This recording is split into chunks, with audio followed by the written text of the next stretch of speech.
একটি ছেলে ভালো একটি চাকরি পাওয়ার পর তার বাবাকে গিয়ে বলল, বাবা, মানুষ বলে পিতৃঋণ নাকি কখনোই শোধ করা যায় না, তবে তুমি আমার পিছনে সারা জীবন যত টাকা ব্যয় করেছো তা আমি চাইলে এখন 1 বছরের মধ্যে সমস্ত টাকা পরিশোধ করে দিতে পারবো। ছেলে ভেবেছিল তার মুখে এমন কথা শুনে তার বাবা অনেক খুশি হবে, তবে তার বাবা মোটেও খুশি হলো না, বরং মাথা নিচু করে বসে রইল।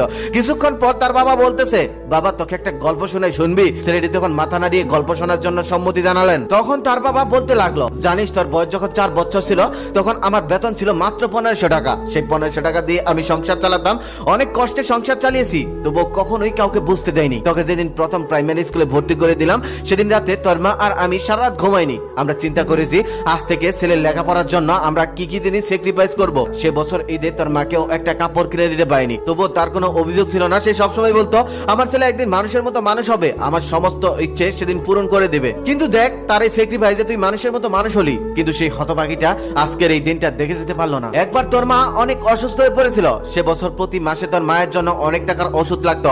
আমি ওভারটাইম করতাম, পায়ে হেঁটে অফিসে যেতাম, আবার বাসে চেপে অফিস থেকে ফিরতাম, কিন্তু এগুলো কাউকে বুঝতে দেয়নি, এমনকি তোর মাকেও না। তোর সমস্ত ইচ্ছে তখনও পূরণ করতাম, তোর লেখাপড়ার জন্য তখনও সমস্ত খরচ বহন করতাম। জানিস, একজন পুরুষ থেকে বাবা হতে ছেলেদের কোনো কষ্টই হয় না, সমস্ত কষ্ট মারাই করে থাকে, তবে একজন বাবা থেকে দায়িত্বশীল বাবা হওয়াটা অনেক কষ্টের। আমি জানি আমার তখনকার 1 টাকা আর তোদের এখনকার 1 পয়সা সমান, কিন্তু খেয়াল করে দেখ, তুই ওই 1 টাকা দিয়ে বন্ধুদের নিয়ে আড্ডা দিয়েছিস, ঘুরে বেরিয়েছিস, ট্যুরে গিয়েছিস, নতুন মোবাইল কিনে হেডফোন লাগিয়ে সারা রাত গান শুনেছিস। যখন তুই কলেজে উঠলি তখন আমাদের অবস্থা মোটামুটি ভালো। আমি অনেক কষ্ট করে টাকা জমিয়েছিলাম একটা বাইক কিনবো বলে, সেই বাইক দিয়ে আমি প্রতিদিন অফিসে যাব।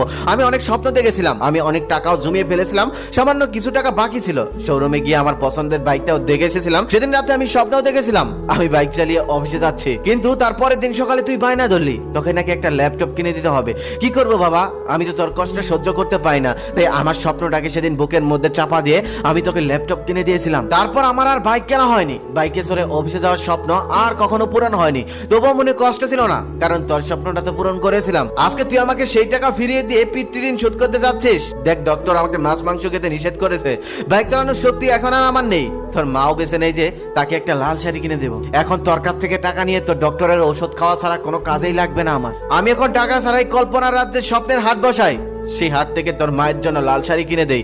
আমি তোর মাকে নিয়ে ঘুরতে যাই, বন্ধুদের নিয়ে আড্ডা দেই, সেই বাইকে চড়ে আমি ঘুরে বেড়াই পুরো শহর, যে বাইকটা আমি শুধুমাত্র টাকার অভাবে কিনতে পারিনি। সন্তানের প্রতি ভালোবাসা হয়তো কোনো পিতা কখনোই প্রকাশ করে না, তবে কখনোই সন্তানের প্রতি দায়িত্ব থেকে কোনো বাবাই পিছিয়ে যায় না। আমি তোর পিছনে আমার যে কষ্টার্জিত অর্থ ব্যয় করেছি তা হয়তো তুই একদিন শোধ করে দিতে পারবি, কিন্তু আমার যৌবনে দেখা সেই স্বপ্নগুলো তুই কখনোই ফিরে দিতে পারবি না, ফিরে দিতে পারবি না তোর মার আর আমার ত্যাগ করা জিনিসগুলো। বাবা তখন আরো বলল, তোকে একটা প্রশ্ন করি, ধর